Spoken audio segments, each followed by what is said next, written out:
မင်္ဂလာပါမိတ်ဆွေတို့ကျွန်တော် channel လေးမှာတင်ဆက်ပေးနေတဲ့တရုတ်စာလုံးလေးလာတဲ့စကားပြောဇလန်တို့အစီအစဉ်လေးတွေမှာမြန်မာစာတန်းတို့နဲ့လေ့လာလို့ရနေပါပြီဘယ်လိုလေ့လာရမလဲဆိုတော့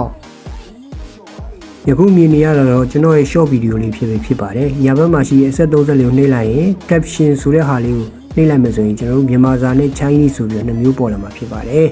မြန်မာစာနဲ့လည်းလေ့လာလို့ရတယ် Chinese နဲ့လည်းလေ့လာလို့ရနေပါပြီ